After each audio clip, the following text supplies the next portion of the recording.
Okay, I'm gonna be reading The Squeaky Lion. See? That's him right there. Look at his little crown. Hey.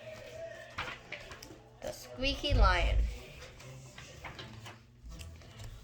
Woolly Maned Lion was yellow and brown. He was king of the jungle and wore a gold crown.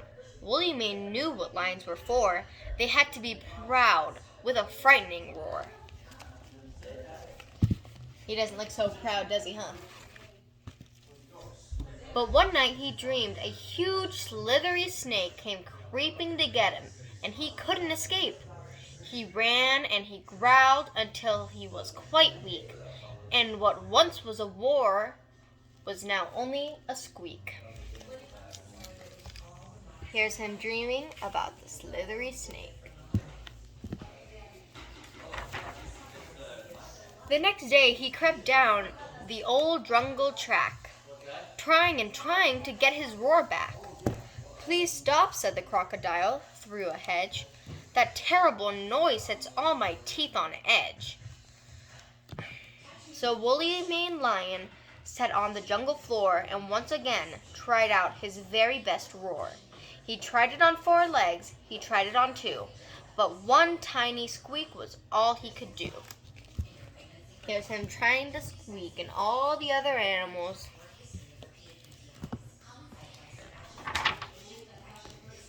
The animals gathered one by one to discuss Woolly Mane's problem and see what could be done. Bobby Baboon waved his spoon in the air and cried, "It just isn't fair." "What good is a king?" said Jimmy Giraffe, "whose very best roar just makes people laugh? Who will protect us? We're not safe anymore with a king who sounds like a rusty old door." There's Bobby Baboon with his spoon and all the other animals talking about what to do. "I'm supposed to be king of the jungle," Woolly Mane cried. "But who will fear a lion that's all squeaky inside?" He felt so ashamed. It was so hard not to cry. So he wandered away with a tear in his eye. The animals stood watching in sad dismay that their wonderful king was wandering away. They were all so sure that it was only a matter of time before Woolly Mane got his roar back and everything would be fine. Here he is walking away with his tear in his eye. All the other animals waving goodbye.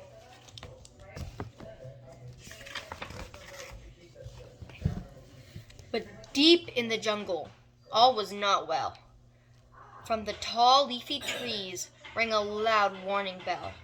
Far below, a mean old snake slid out of the leaves. He was grumpy and hungry and not easy to please. That mean old snake looked all around. When the king of the jungle couldn't be found.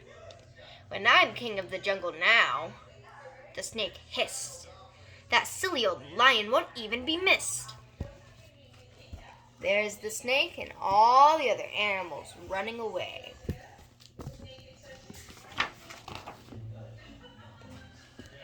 The terrified animals huddled and hid in a huge wooden box and pulled down the lid.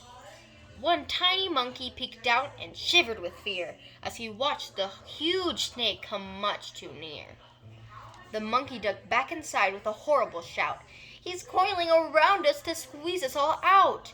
But they didn't know that help was in sight, thanks to Percy the parrot's brave, courageous flight. There's the little monkey and the snake. They're in their crate, and there's Perry the parrot flying away. "Quick, Your Majesty!" Oops, hold on. "Quick, Your Majesty!" cried the colorful bird. "Your friends are in danger, or haven't you heard?"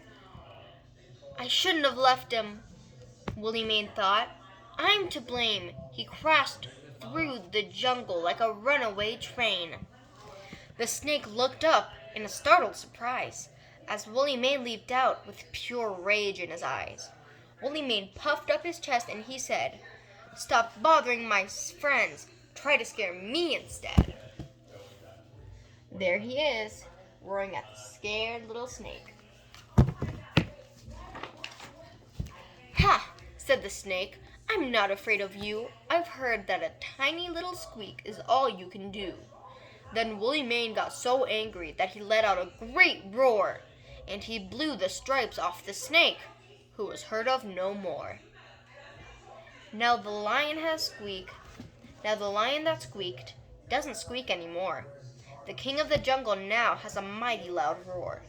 He's more kingly and brave now, it certainly seems, that he'll never be frightened again by a snake in his dreams.